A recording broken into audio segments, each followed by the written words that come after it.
जय जगन्नाथ मोर सांग मैंने आज गोटे मु इम्पोर्टाट टॉपिक उपरे भिडियोटी नहीं आसी बर्तमान आप जापे चली आमर सुभद्रा योजना उपरे तर्क वितर्क आज प्राय 20 रु अधिक लोक मत पचारे कि भाई सुभद्रा योजना जो फॉर्म टी आमको मिली सुभद्रा योजना फॉर्म टी मिली आपको आम केमी फिलअप करूँ इंग्लिश रे फिलअप कले फॉर्म टी कटिज कि ओडिया रे फिलअप कले फॉर्म टी ठीक ठाक रही कि ये जो द्वंद्व सृष्टि होती लोक मान मन में कौन भय कर आवश्यकता ना आपण देखुवे ये जो फॉर्म टी आसी फॉर्म रो नंबर 1 बा 1 नंबर पॉइंट रे लिखी कि संपूर्ण नाम आधार अनुजाई तेणु आपणकर आधार रे जो ना अच्छी आपण एठारे लिखिबे आधार जो ना ठीक अच्छी तेणु ताको आपण इंग्लिश रे लिखंतु कि ओडिया रे लिखंतु जो थिरे लिखिले चलिबो किंतु इंग्लिश रे जदि आपण लिखुचनी सब जाक अक्षर कैपिटल अक्षर ही लिखिया को चेष्टा करिवे कैपिटल अक्षर लिखियाटा ही एक्चुअली ठीक आपण इंग्लिश रे लिखिले गोटे गोटे स्पेस फांका रखिए धरतु आपण ना हरिहर दास धर आपणकर अच्छी हरिहर स्पेस दास तेणु हरिहर लिखिए कैपिटल लेटर लिखिए इंग्लिश लिखिले लिखिए गोटे घर छाड़िए तापर दास लिखिए तेणु जार ना जमती अच्छी आपड़ से भाव लिखिए तापर द्वितीय पॉइंट को आसवा आधार संख्या एटा तो आपण आधार नंबर निश्चिंत थी तेणु आधार कार्ड देखी आप आराम से आधार नंबर टी लिखी ने तृतीय पॉइंट को जीवा स्वामी पिता नाम आधार अनुजाई तेणु आप देखिए आपण आधार कार्ड रे कहार ना मेंशन है अच्छी बापा ना जदि अच्छी बापा ना लिखिए जदि स्वामी ना अच्छी तार स्वामी ना से लिखिने ओके तापर जन्म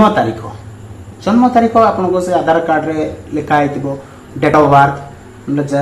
जोड़ा थी से तारीख को ये आगे डेट तापर मंथ तापर ईयर आगे तारीख तापर मास तापर रहिबो वर्ष बुझी पाइले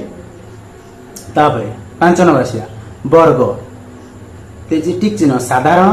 अनुसूचित जाति अनुसूचित जनजाति शारीरिक भिन्नक्षम तेणु आपन एथे जो थिरे आपनको अछि सेतरे ठीक करि नेबे बुझी पाइले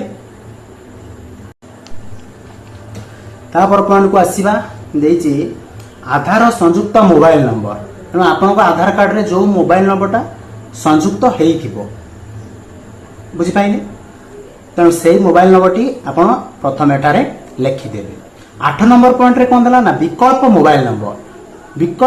माने आपनकर अलगा क्यों नंबर द्वितीय नंबर जहाँ भी थी घर नंबर हो आप जो नंबर दुटा सिम चलाउछनी तार विकल्प नंबर टी दे देबे जदि नाइ नदेले भी चलिबो ओके तापर आसीबा जिला आपण निज निज जिलार नाम एठारे लिखाई नेबे ओके तापर आसीला ग्रामांचल निमंते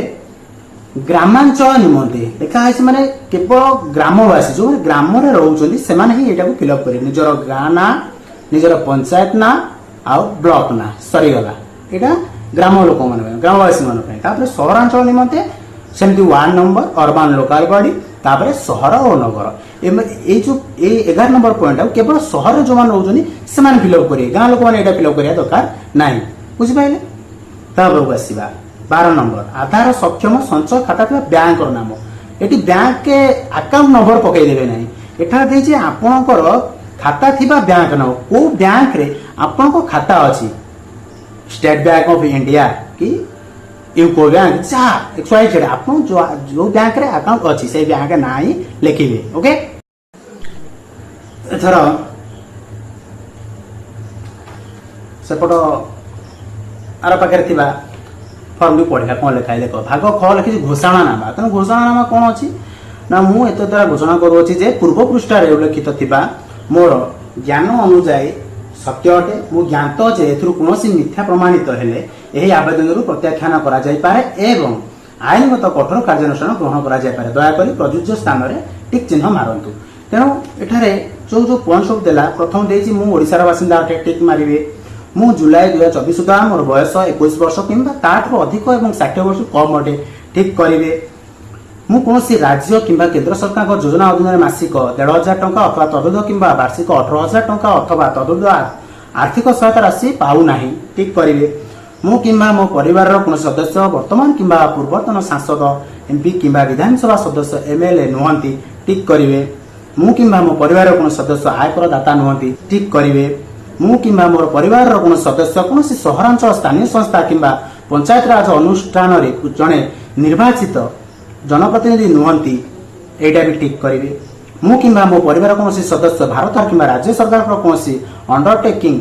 ଅଥବା ବୋର୍ଡ ଅଥବା ସ୍ଥାନୀୟ ସଂସ୍ଥା ଅଥବା ବିଭାଗରେ ନିୟମିତ କିମ୍ବା ସ୍ଥାୟୀ କିମ୍ବା ଚୁକ୍ତିଭିତ୍ତିକ କର୍ମଚାରୀ ନିଯୁକ୍ତି ନିଅନ୍ତି ଅଥବା ଅବସର ପରେ ପେନସନ ପାଉନାହାନ୍ତି ଠିକ୍ କରିବେ। ତାପରେ ପଏଣ୍ଟକୁ ଆସିବା ହେଲା ମୁଁ କିମ୍ବା ମୋ ପରିବାର କୌଣସି ସଦସ୍ୟ ଭାରତ ସରକାରଙ୍କ କୌଣସି ସରକାରୀ ବିଭାଗ ଅଥବା ଉଦ୍ୟୋଗ ଅଥବା ବୋର୍ଡ ଅଥବା ସଂଗଠନ ଅଥବା ରାଜ୍ୟ ସରକାରଙ୍କ ଜଣେ ନିର୍ବାଚିତ ମନୋନୀତ ନିଯୁକ୍ତ ପ୍ରତିନିଧି ନୁହନ୍ତି ଆକୁ ବି ଠିକ୍ କରାଇ ନେବେ। ମୋର କିମ୍ବା ମୋ ପରିବାର କୌଣସି ସଦସ୍ୟଙ୍କ 5 ଏକରରୁ ଅଧିକ ଜଳସେଚିତ କିମ୍ବା 10 ଏକରରୁ ଅଧିକ ଅଣଜଳସେଚିତ ଜମି ନାହିଁ ଆକୁ ବି ଠିକ୍ କରାଇ ନେବେ। ମୋର କିମ୍ବା ମୋ ପରିବାରର କୌଣସି ସଦସ୍ୟଙ୍କର 4 ଚକିଆ ମୋଟର ଯାନ ନାହିଁ, ଟ୍ରାକ୍ଟର, ମିନି ଟ୍ରକ୍ ଏବଂ ଛୋଟ ବାଣିଜ୍ୟିକ ଯାନ ଏବଂ ଅନ୍ୟ ସମାନ ହାଲୁକା ମାଲବାହୀ ଯାନ ବ୍ୟତୀତ ଆକୁ ବି ଠିକ୍ କରାଇ ନେବେ। ମୋ ପରିବାର ବାର୍ଷିକ 2,50,000 ଟଙ୍କାରୁ କମ୍ ଯୋଉଟା ମୋ ପରିବାର ବାର୍ଷିକ ଆୟ ଏଇଟା ବି ଠିକ୍ କରାଇ ନେବେ। ସଇଲା। ତାପରେ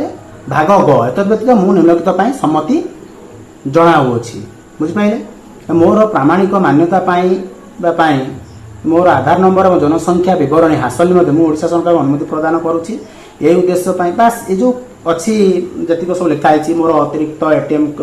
କମ୍ ଡେବିଟ୍ କାର୍ଡ଼ ଜାରି କରିବା ପାଇଁ ମୋର ଅଧ୍ୟକ୍ଷ ଏଇସବୁ ଜିନିଷ ଖାଲି ଆପଣ ପଢ଼ି ନେବେ। ଡିବିଟି ପ୍ରାପ୍ତ କରିବା ପାଇଁ ମୁଁ ମୋର ଅଧିକ ଆଧାର ସକ୍ଷମ ବ୍ୟାଙ୍କ ଆକାଉଣ୍ଟ NPCL ମ୍ୟାପର ସହିତ ସଂଯୋଗ କରିବା ମୋର ସମ୍ମତି ଦେଉଛି। ବାସ୍ ଏସବୁ ଯାହା ଜିନିଷ ରହିଲା ପଢ଼ି ନେବେ। ତାପରେ ଆଇଲା ଆବେଦନକାରୀଙ୍କ ଦସ୍ତଖତ ଯେଉଁ ଯିଏ ଫର୍ମଟି ଯାହା ନାଁରେ ଭରା ହେଉଛି ବାସ୍ ତାଙ୍କର ସିଗ୍ନେଚର ଆଉ ଯେଉଁ ଡେଟ୍ରେ ହେଲା ଏଠି କେବଳ ସେଇ ତାରିଖ ହିଁ ପଡ଼ିବ। ଯେଉଁ ତାରିଖ କଲେ ସେଇ ତାରିଖ